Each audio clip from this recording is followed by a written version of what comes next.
and that ends the communication and public diplomacy. In today's era, you have to be equally fast. So this is a very interesting but complex issue, and we have two very eminent panelists here who have worked in their respective field for a long period of time. So today we thought that rather than giving the speeches, it will be more interactive sessions. So in the first part, I will ask few questions to both the panelists, and then we will open it for the audience.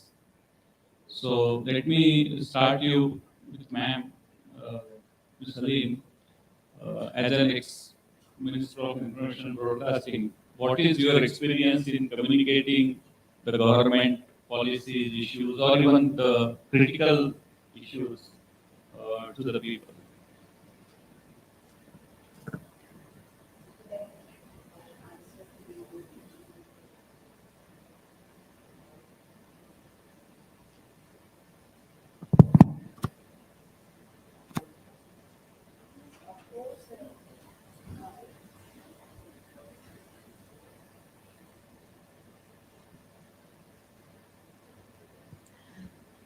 It is, of course, a difficult task to disseminate information to the public, the correct information. But we have Information Commission, and we have a bunch of very talented journalists. And so by bilateral talk, by open discussion and transparency, one-to-one dialogue with the journalists and with stakeholders, we can actually convey the actual information. When I was in the Information Ministry, I opened a cell so that we can immediately inform the people that which are the genuine and facts and which are false and fabricated propaganda or false information being spread through the social media. So for us, we had a very methodical procedure for dissemination of information, and I didn't face much trouble. But the thing is that actually the public tends to believe anything that is negative, and the positive news take a backseat. So that's the problem that I faced. But if you would like to, for me to speak on this relevant issue that has been given for us to speak about, then I can revert back to my presentation. Should I do that now? Presentation, I mean, I can just speak. Okay. Honorable Chair and distinguished panelists, I would like to first begin with a quote of Henry Ford. Coming together is a beginning, staying together is progress, and working together is success.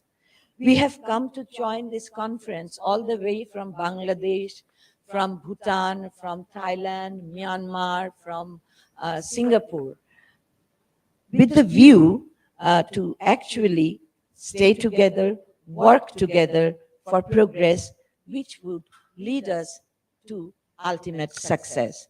So rivers, as we all know, that rivers are the gift of God, and they came into existence much before nations were born and national boundaries were drawn. So with due respect to the sovereignties of national sovereignty of different countries, the urgent need to recognize that rivers should be dealt with on a trans-regional basis so that they benefit everybody is really important. I am neither an economist or hydrologist. So as a politician, as a human rights activist, as a lawyer, and as a cultural activist, I would like to insist on examining the potential of common rivers to improve relations of Northeast region through greater people-to-people connectivity, tourism, border trade, which benefits local communities alongside rivers on both sides. In this scheme of things, government and business organizations can play a very important role. I can see the unexplored potential of river tourism. For example, a river cruise, which is much cheaper than the sea cruise, starting from Murshidabad through the Ganges and the Padma, all the way through Bangladesh and then going up the Brahmaputra into Assam, can be a great attraction, not merely for those living in our part of the world, but also for the non-resident Indian and Bangladeshis. These river cruises can be made popular to people by public diplomacy and media coverage, by arranging river festivals, by promoting cultural exchange that brings together people to people connect. Culture can also be used as a powerful tool for disseminating information and de-radicalization of the youth, to engage them in cultural activity, creativity, and pull them away from the make-believe world of video games as we all experience, the colorful but very harmful world of drugs, from the temptation of online radicalization. Culture can be used for creating communal harmony, whilst public diplomacy can contribute to this concept, promote it, and media can come on board for the sake of creating a healthy and bright future generation of ours. River cruise from Payamakka, I think this is in Assam, right? To the Dargah of Hazrat Shah Jalal and Hazrat Shah Paran in Sylhet by Muslim, visiting Kamakha temple here and Adi Dhakeshwari Mandir in Dhaka by Hindus can increase religious tolerance and teach the beauty of communal and religious harmony. Since I am in Assam, I suggest a festival on from Bihu to Bhatiyali and Lalan Giti, which will wither away the cultural boundaries. By showcasing handicrafts in different stoppages where the river cruise will have stoppages, different. The local handicrafts and the weavers can showcase their products and thus can benefit themselves economically and be economically self-sufficient, as we all see that it's very important for them to have a platform to showcase their products.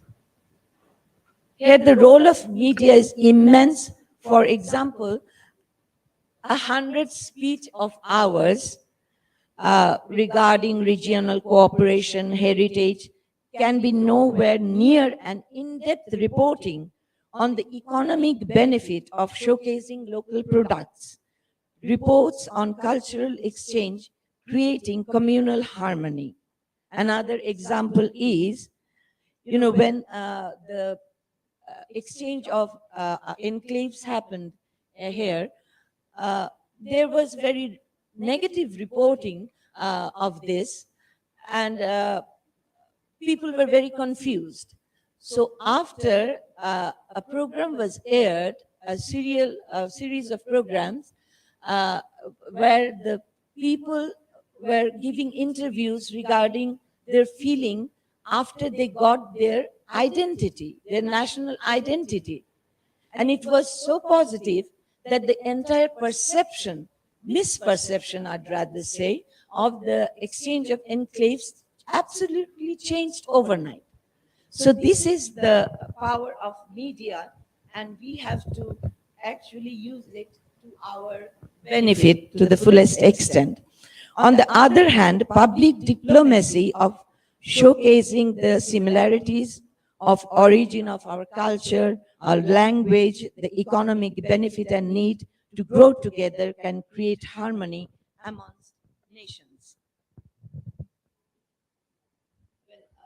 The issue, I'm actually trying to focus on the subject matter that has been given to us, so that later on I'm not pressed for time. So the issue of heritage actually has been covered by our honorable minister yesterday. I will only focus on a few points on regional cooperation. I'll try to be very brief because our panelist is here and also our moderator is here. So regarding regional cooperation, the managing transboundary rivers require cooperation between states, government agencies, international organizations and stakeholders. Supporting transboundary water cooperation needs to work together. For efficient use of river, we need to work to address on grazing, tackling river erosion, flood on downstream countries, enactment of necessary policies to make BIMSTEC more effective, a vibrant Bay of Bengal. Floating market concept of Bangkok has been very fruitful in Bangladesh because we now have a few floating markets in Bangladesh, so we can actually learn from the good practice of different countries.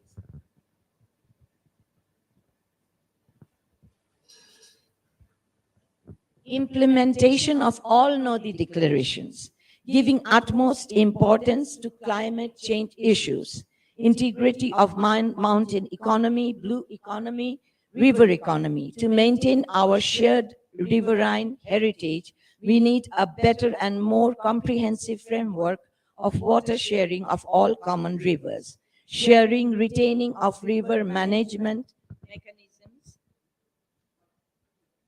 Rivers can also be used for regional cooperation in hydropower, digital and telecommunication connectivity, for improving people-to-people connect, create job opportunities.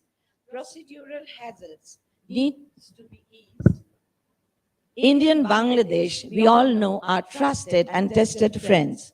Bangladesh and India, we share 54 common rivers. The unresolved water sharing issue needs to be resolved, especially Bangladesh being the lower recipient. It needs to have its fair share of water. And we know that your Honorable Prime Minister, Mr. Narendra Modi, and our Honorable Prime Minister, Sheikh Hasina, both are very proactive regarding this issue, and we can have our trust and faith on them that this issue will be resolved soon. I'll just like to conclude. I know that all the pages are going, are just falling apart, but I'll just like to conclude with the comment of the Executive Director of CATS when he said, quote, sustainable cross-border river-based tourism will increase if we critically focus on three elements: infrastructure, development, right and easy regulations, and public awareness. I would like to echo the same thought and words. And after saying this, I will just, my speech ends here. And now I'm ready for any question that the Honorable Chair has. But I have made all my points clear. Thank you so much for giving me so much time. Thank you. Thank you. Thank you very much. Putting the bilateral issues in a correct perspective. I would now ask Dr. Sumit, because he is in charge of the public diplomacy from the Ministry of External Affairs, and this division has seen a massive transformation in the last 7 years. In the era where two heads of the state announced visit to each other's country on Twitter, to the critical issues where there is a lot of misinformation, and his department has to give the right perspective and also at the right time. I would invite him to share some of his experiences, and especially if you can exemplify a couple of incidences where the public diplomacy and communication with the people have played a very vital role in giving the right information at the right time. It will be very good insight with your personal experience.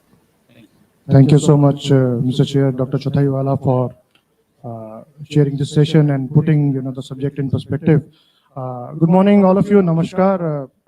At the outset, let me take this opportunity as one of the co-hosts of NADI Dialogue 3.0 to welcome you and also thank you for your patience and the ideas. I think the best part of a public diplomacy event like this is that the real conversation happens in the foyers, in the corridors, where you pick up those ideas.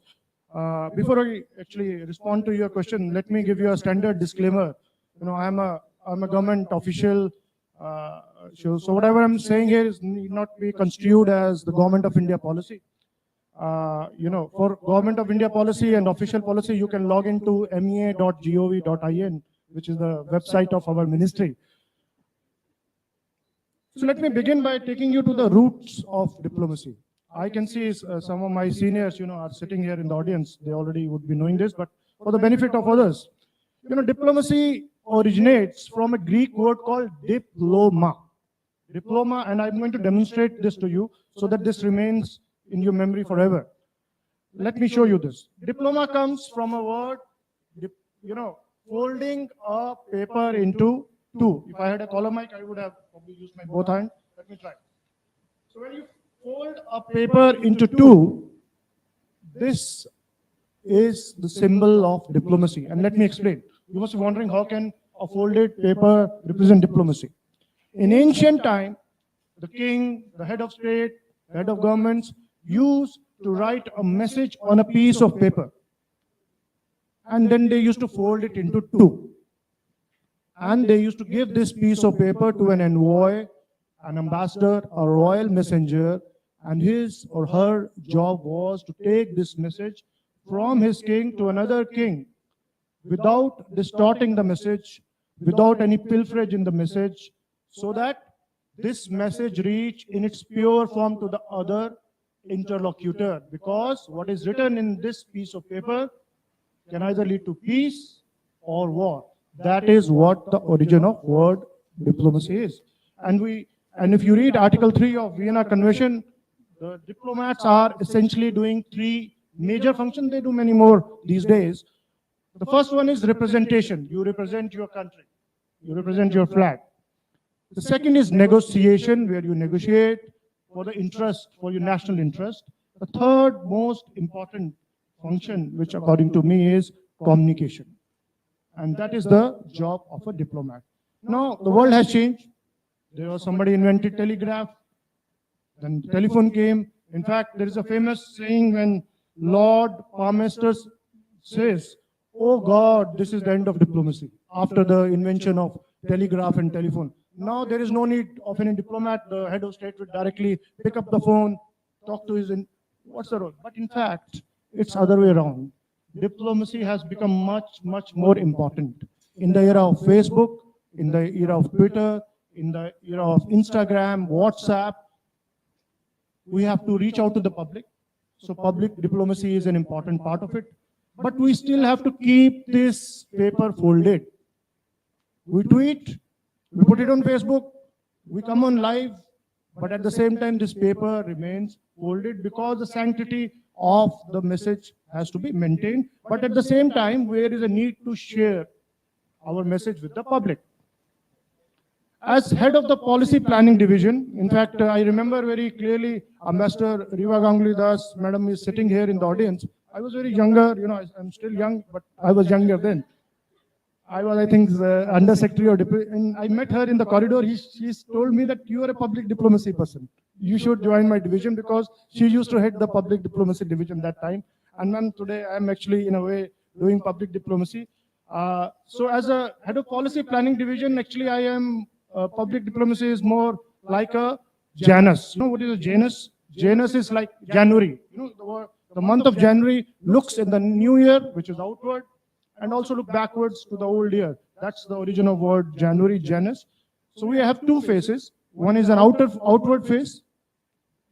Through these events like NADI 3.0, we do public diplomacy events where we catch new ideas. We carefully listen to the conversation. We collect dots. And when I go back in my office, I have an inward phase through which I connect these dots, and maybe then through which a policy is formulated. So that is the function of this. Our ministry's mandate is to ensure that this public diplomacy dialogues are not just limited to New Delhi, not just limited to Raisina.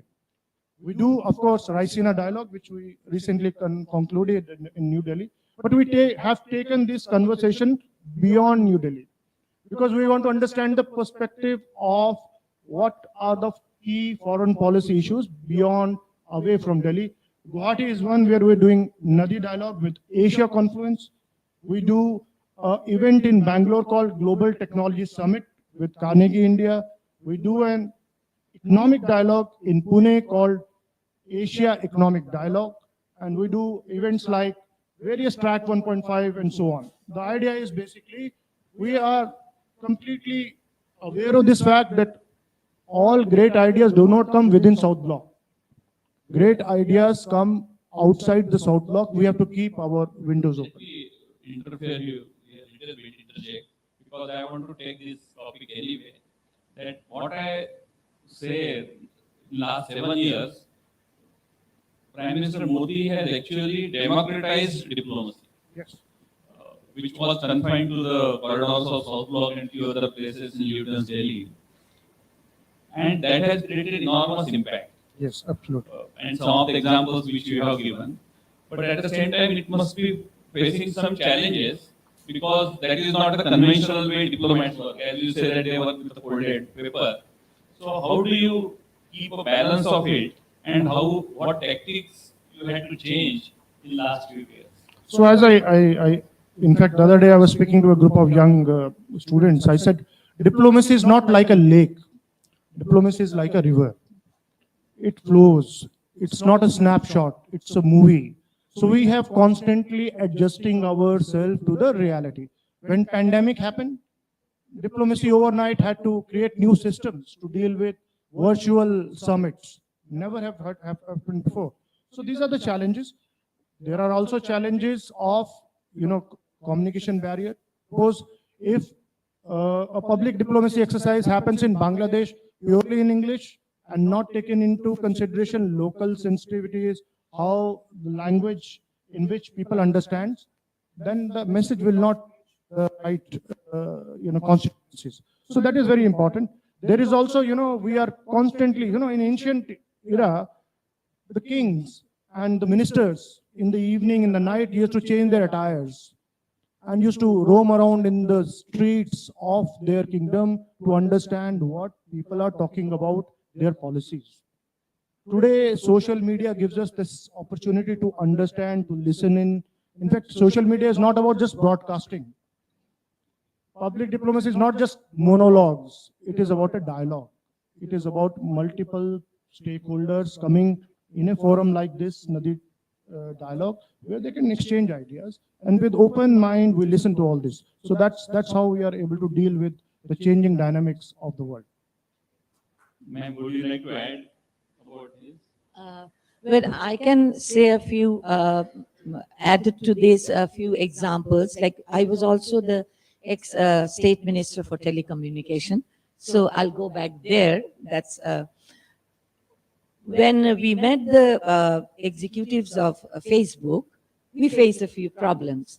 Like all the countries were competing with each other that we want to be digitalized first. So the security aspect of digitalization took a backseat. And there's the constitution ensuring your freedom of expression, freedom of speech. But the fine line between where the freedom of expression of speech ends and it intervenes the other person's freedom of having a decent life. So this became an issue of conflict. And then I told them that, listen, this is a very critical issue. In America, if somebody posts a picture of a woman wear a bikini, it's no issue at all. But in Bangladesh, if such a photoshopped picture is posted in Facebook, that girl will be compelled by the society to maybe commit suicide. So this is the changing scenario, and you have to adopt, because your policy says that you have to adopt and respect the regulations and the laws of different countries. So are you really respecting our laws? Because you don't know the words being used to defame a woman. You don't know our language because we don't have any representative, Bengali representative in Facebook. Or so you need to know our language. So when we report that this is a defamatory statement, you don't even understand what it means.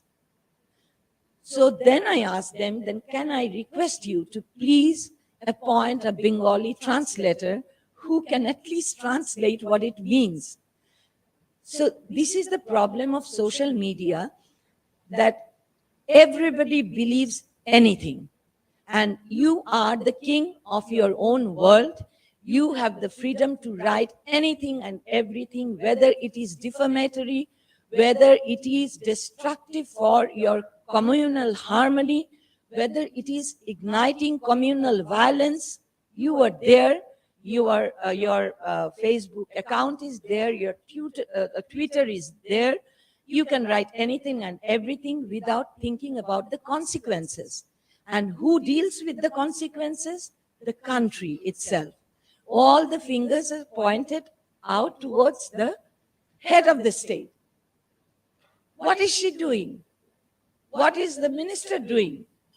But the minister, the home minister, every ministers are doing their job, but they cannot intervene and think that in the village of so and so in Bangladesh, a man will write such a post that a woman will commit suicide. We cannot apprehend or foresee that this is coming. So when we intervene, that might be too late. So it's this forum through which I would request the social media handling persons like Facebook, Twitter, and everyone, that please pay heed to the concerns of the countries like ours, where people tend to believe negative news first and then go into the facts and then check whether this is true or not, and then add their own interpretation into it, and then think which party that person believes in or supports. Then they take that angle of the news. So it is so complex an issue that when I was in information after telecommunication, I set up a group of people to just continuously oversee and disseminate the information to the public that this news is fake. Like, let me give a very small example. Before the last election, retirement benefit was given to the teachers who were also present in the election booths. So the news that was published was that the teachers were bribed so that the election can be rigged. Then we had to instantly give the information that this information is not true. This is their retirement benefit. And these teachers have retired much before the retirement benefit was given. The election is going to be held 1 year after their retirement benefit is given, so they will be nowhere near the election booth. So, it is very complex an issue, and this is how we try to handle a few issues. Thank you. Thank you. Thank you for giving a very unique perspective on how the cultural sensitivities, religious sensitivities are sometimes taken a backseat on the social media. Other aspect of it is that sending a correct information, giving a right perspective at a critical juncture. And Dr. Sumit, in the last 3-4 years, there were two such major issues India and world has faced, especially in Indian context. First, the pandemic, where we have rescued several thousand people under Vande Bharat mission, and then recently Ukraine students by Operation Ganga, we have rescued more than 20,000 students from Ukraine. And in both the cases, right communication has played a very important role in not creating a panic. So how did you handle such, can you give some insight on these two cases especially? So as you know, that ministry has adapted to the realities of the world. When COVID struck, we did not have a well-defined structure in the beginning. But then we created something called, in our ministry, called Rapid Response Cell. Rapid Response Cell is a one place where there is communication strategies there. There is 24 by 7 control room. We are able to rearrange. We have like this ready-made building blocks available within the system, which we can rearrange as per the requirement. That is very important. So we are ready for any future eventuality, much better prepared. There is a constant feedback loop through which we learn from, it's a learning process. When the first evacuation, first flight took place, we understood that these are the things needs to, and immediately it feeds into the system, and our system is a self-recursive system which improves as we go along.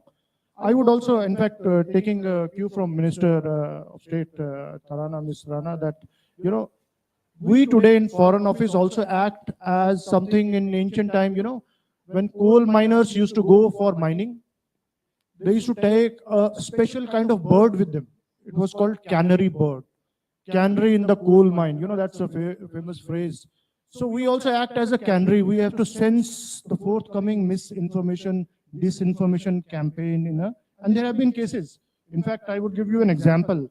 In recently, one of the neighboring countries, there was a news, a rumor spreading that the head of that, who resigned, but is now leading towards India, which was absolutely wrong. And our mission was alert. Our mission was alert, and immediately we were able to put that message across that it is not only false, but there is a propaganda by inimical forces, anti-India forces present in these countries, which are trying to create discord between, two friendly nations. So I'm not going into name, but you know what I'm talking about. Similarly, there are, in fact, the other day, we was discussing about the model with which we work.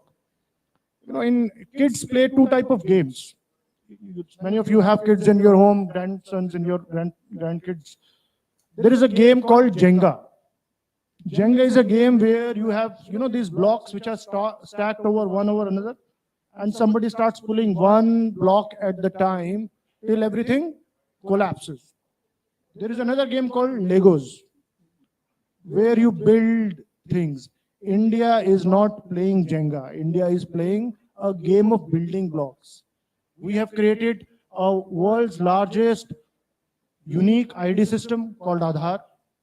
We have created something called UPI, Unified Paper Interface. So Indian platforms are now being trusted by our friends and people all over the world.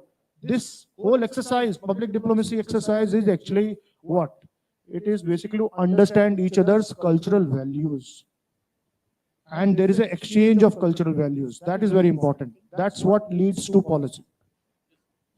Just I would like to add one thing, that India has created such platforms. They are useful not only for India, but also for the world, and especially developing world. The RuPay card, for example, or even the vaccination platform which we have created, Govin, yes, has been now adapted, or its versions have been adapted by several countries, and it's completely technology driven and digitized, where many developed countries also couldn't create such a digitized and authentic platform for the certification of vaccination.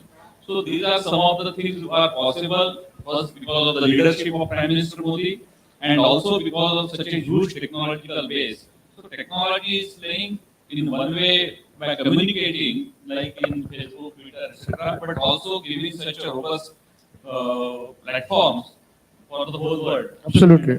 And I guess this is a much big contribution of we can call it as a digital diplomacy, but overall it's a part of the vision of the country to provide some solutions which are applicable to several parts of the world. No, thank you so much. No, again, same thing. Events like these are very useful where we understand. For example, we had such a wonderful cultural performance yesterday. When I was sitting in the audience, I could see a lot of similarities which we have. India and Bangladesh probably the only, I think, countries where their national anthem is written by one legendary poet, Rabindranath Tagore, I was just imagining how much goodwill it will create if people from Bangladesh are, singing India's national anthem, and Indians are singing Bangladesh, Sonar Banga, that kind of goodwill and the emotions it will create. It was a huge public diplomacy exercise will happen. It will also lead to mutual understanding and also, busting a lot of myths, misconceptions about each other. That's why these platforms are required. We need to have regular interactions like them, and the learning which we have from each other needs to be getting into our policy formulation process. With these words, I thank you once again, and I pass on the floor.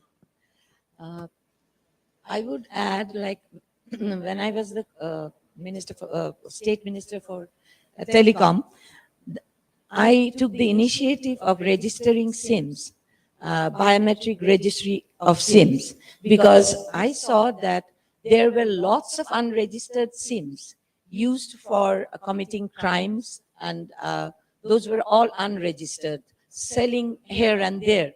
So I went through a campaign that you own a SIM, like you have to register a gun.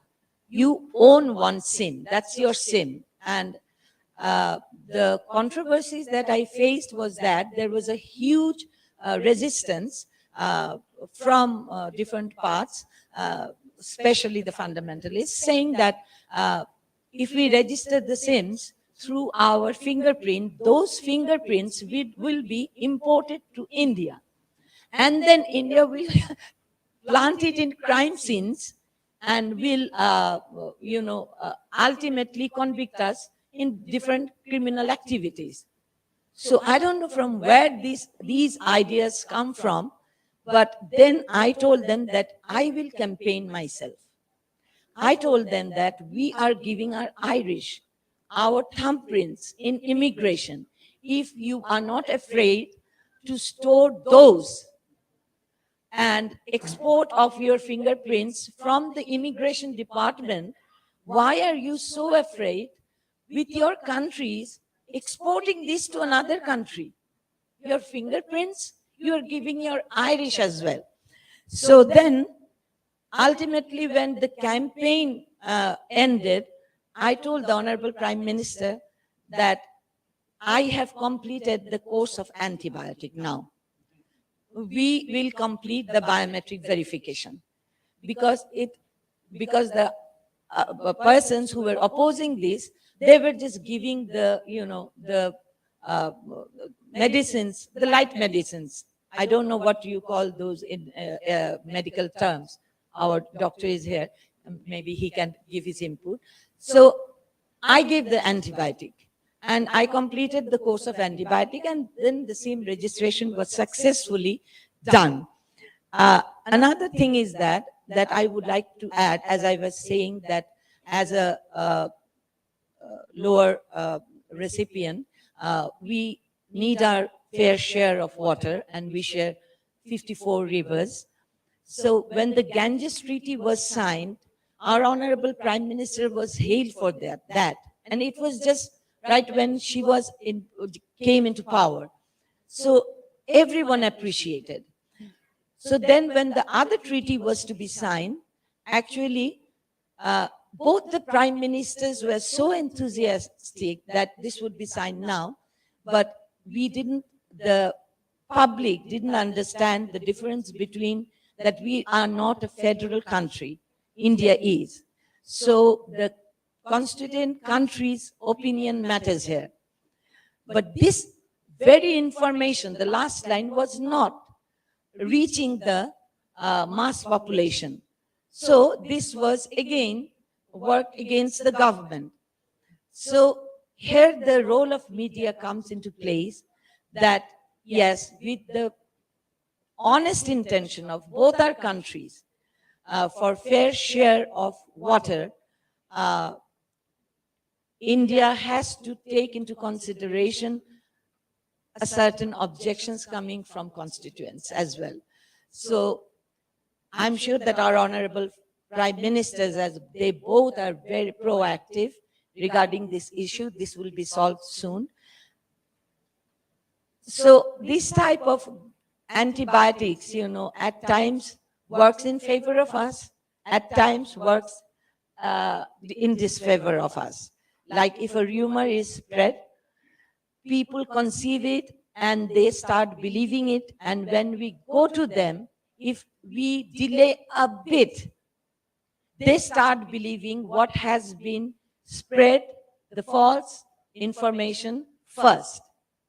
And then they tend to disbelieve the original and the truth information, which came like 2 days later. So we have to be, very cautious that before it reaches the mass population, the misinformation, we have to be proactive to give our real information to them that this is the truth before they complete their course of antibiotic. Thank you. Sumit, you want to add something? Yeah. Run out of time. I just want to conclude by sharing an anecdote because Mr. Sabyasachi Datta is sitting with me. When we conceived this NADI 3.0, I asked him why you call this NADI. He said NADI because rivers have confluence. We have our think tank is called Asian Confluence. I said no, but we need to have some expanded version of NADI. And we brainstormed. I remember sitting together and we said, okay, natural allies in development and interdependence. So our development will not be complete till we have a collaboration between Bangladesh, with Bhutan, Nepal, Myanmar, and all in this region. And then when we were discussing another thing which came up as a medical doctor, I used to be I say, Ayurveda, we have this something called NADI, NADI, which is pulse. To find the pulse, what is people thinking about? Because that will add us to formulate our policies back home. I'm very happy to see that we have, very successfully, bring in all important stakeholders, whether it is, think tankers, strategic community, retired ambassadors, professors, everybody is here. It's a confluence of multiple rivulets, multiple rivers are together in this ocean, and we are churning up new ideas out of it. I hope that it will be useful, and this becomes a regular feature. Guwahati becomes a center where we regularly have this dialogue every year. With these words, I thank you once again, Mr. Chair, for giving and Asia Confluence for giving me this opportunity to share my thoughts. Thank you once again. So thank you. I just add one small point. In my opinion, Prime Minister Modi was maybe one of the first politician or political leader in the world who realized the importance of social media. And it is for clear information, correct information, and direct communication with the people. So in public diplomacy, this is very important aspect that you are giving the information in these three aspects. It has to be direct, it has to be clear, and it has to be accurate. And it has, of course, authenticity makes a lot of basis for this.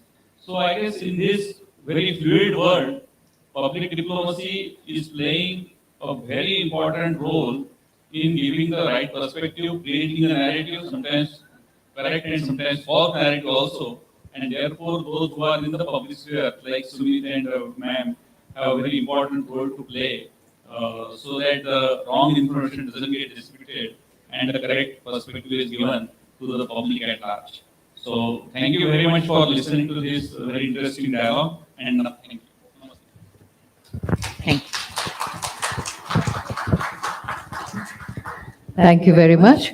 I request Shri Sabyasachi Datta, Executive Director of Asian Confluence, to kindly come on the stage and felicitate the Chair, Shri Vijaya Chauthaiwale, and the panelists, Ms. Tarana Halim and Shri Dr. Sumit Seth.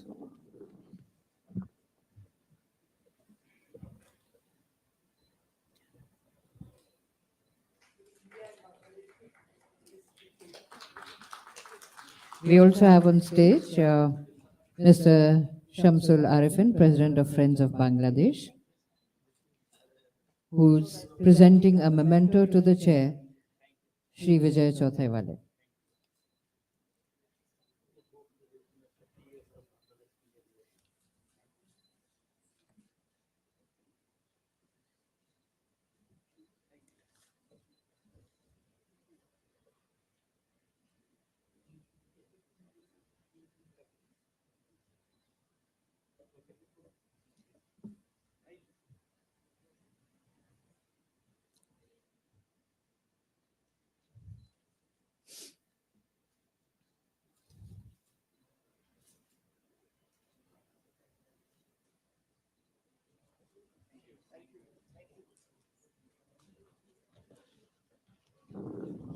I'd once again like to thank the chair and the panelists of this session. Kindly give us a couple of minutes to prepare the stage for our next session.